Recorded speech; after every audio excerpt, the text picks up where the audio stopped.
In the era of Gautam Buddha, there existed a renowned courtesan named Amrapali. She possessed extraordinary beauty and was hailed as Nagaravan, signifying the wife of the entire city.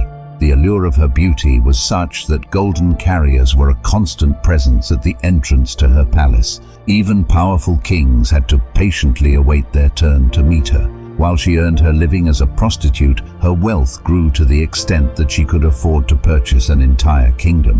Yet, deep within, she grappled with suffering. Within that captivating exterior, a beautiful soul longed for genuine love and support.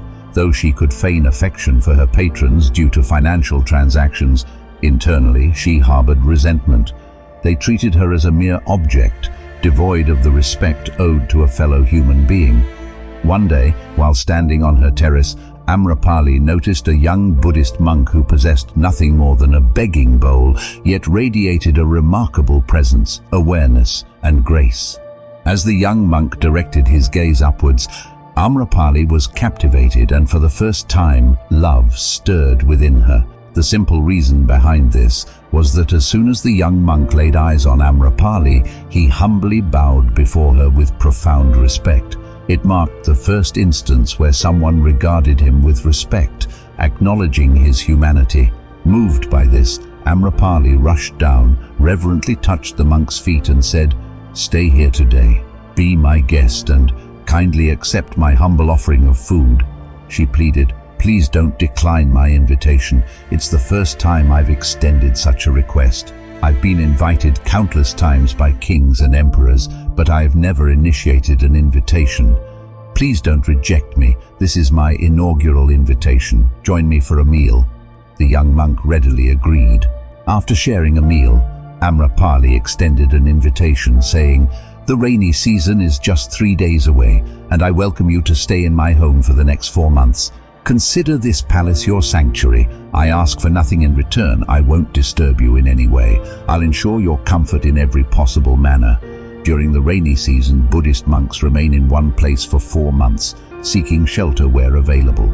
The young monk responded, "I will consult my master. If he permits, I will come." With these words, he departed. Before reaching the assembly, the monks who witnessed this hurried to Buddha, expressing concern. The young monk should be prevented. Amrapali has invited him to stay in her home for 4 months, and one of the monks is a prostitute. It's not appropriate for a monk to reside there. The dwelling is not suitable. Buddha responded, "Hush, let him be." The young monk approached, reverently touched Buddha's feet, and shared the entire story. He explained, "Amrapali, without using the term prostitute, invited me to her residence, urging me to stay for 4 months. Every monk stays somewhere during this period. That's why I've come. I'll follow your guidance." After gazing into the young monk's eyes, Buddha affirmed, "You are welcome to stay." Subsequently, an elderly monk rose and objected, saying, "This isn't right. The young man is concealing a truth. He mentions a woman, Amrapali, but she's not just any woman, she's a prostitute." Gautam Buddha calmly responded, "I'm aware of that, and because she did not use the term prostitute, I permit him to stay. I hold respect for her." It caused a stir among the thousands of monks present there. They couldn't fathom that Buddha permitted a monk to reside in a prostitute's house. After 3 days, the young monk ventured to stay with Amrapali, triggering gossip among the other monks. Buddha advised them, "Maintain silence. 4 months will elapse, and I have faith in my monk." I looked into his eyes. There was no desire. If the monk's meditation is profound, he may transform Amrapali, and if his focus is not deep, Amrapali might influence him. It's now a matter of meditation versus physical attraction. Just wait for 4 months. Despite this, the disciples felt Buddha was placing excessive trust. The individual is quite young, and Amrapali is exceptionally beautiful. They perceived it as an unnecessary risk. After 4 months, the young monk returned and respectfully touched Buddha's feet. Amrapali also joined him. The young monk informed Buddha, "This is Amrapali, and she wishes to join the commune. I vouch for her. She is an extraordinary woman. Not only is she beautiful, but her soul is as pure as one can imagine." Amrapali humbly touched the Buddha's feet and shared, "I made every effort to entice this young man, but it proved futile. Instead, he enlightened me, revealing that true life resides at your feet. I'm offering all my wealth to the commune. I want to be your disciple." Later, Amrapali became one of the enlightened female followers of Buddha. Addressing his monks, Buddha imparted, "If you harbor fear about being in the company of a prostitute, that fear is not about the prostitute. It stems from your own unconscious due to repressed sexuality. Clarity dispels all judgment."